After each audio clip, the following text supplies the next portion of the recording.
జగనన్న పుణ్యం అంటే మాకు పట్టా వచ్చింది, ఇంటి స్థలం వచ్చింది, పట్టా కూడా ఇచ్చారు మాకు. మా మా అమ్మాయి వాళ్ళ అబ్బాయికి అమ్మఒడి వచ్చింది.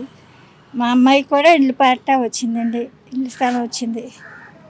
మరి ఇన్ని పథకాలు పెట్టి ఇంత మంచి చేస్తున్న జగన్మోహన్ రెడ్డి గారిని మేము తప్పకుండా వచ్చి ఎన్నికల్లో ఓడిస్తామని చెప్పి చంద్రబాబు, పవన్ కళ్యాణ్ కలిసి అందరూ అనుకుంటారండి, అందరూ అంటారు. అదేంటండి అంత మేలు చేసిన అన్నకి వేయకపోతే ఎవరికి వేస్తారు? వాళ్ళిద్దరూ గెలుస్తారా మరి? వాళ్ళిద్దరూ ఏమో అండి, మా జగనన్న మాత్రం వస్తారు.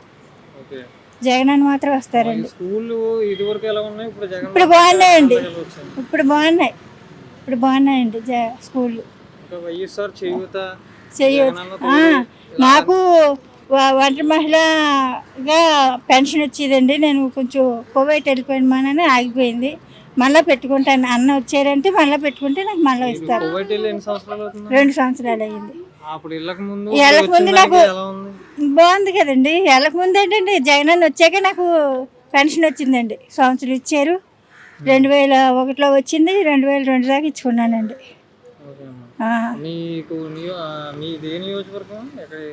ఇది క్రీసిరాజపురం అండి మాది. అవినాష్ గారు గెలుస్తారండి. అవినాష్ గారు పుణ్యం అంటారు, నాకు అన్నీ వచ్చినాయండి.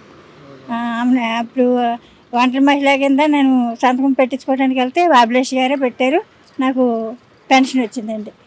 నా పేరు రంగా అండి. అన్ని పథకాలు వచ్చాయి. ఈ ప్రభుత్వం వచ్చిన కాడి అన్ని పథకాలు వరుస్తున్నాయి మాకు. ఈ వచ్చిన కాడి నుంచి అందరూ ఏమనుకుంటున్నారంటే మంచిగా అభివృద్ధి చేసే వాళ్ళు రావాలని మేము కూడా ఎన్నుకుంటున్నాం. అందరికీ చెప్తున్నాం. మేము కూడా ఏంటంటే ఎవరు వస్తే అభివృద్ధి అవుతుందా అని ఆలోచించుకొని మన అమూల్యమైన ఓటుని వేయాలని అనుకుంటున్నామండి. అది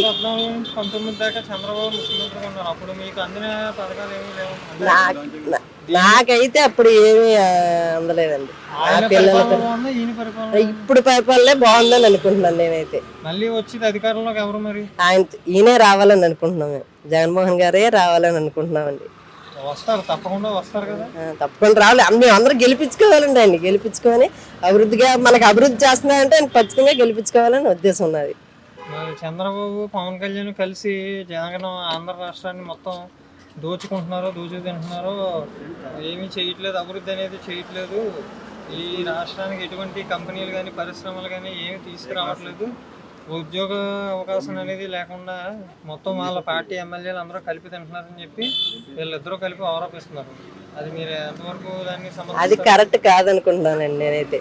ప్రభుత్వం వల్ల మాకు అయితే ఉపయోగపడిన పనులు చేస్తున్నారండి. వీళ్ళు ఎన్ని ఆరోపణలు చేసినా జనాల దృష్టిలో కూడా ఉండాలి కదండి.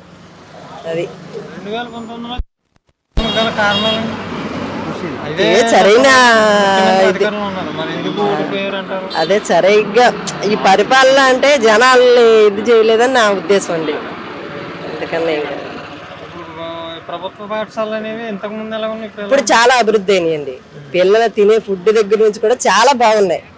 పిల్లలు తినేవి కానీ, పిల్లల గురించి అవగాహన చేయడం కానీ, బాత్రూమ్స్ కానీ అవన్నీ చాలా నీట్గా ఉన్నాయి. ఇప్పుడు ప్రైవేట్ స్కూల్, గవర్నమెంట్ స్కూల్లో అయితే పిల్లల గురించి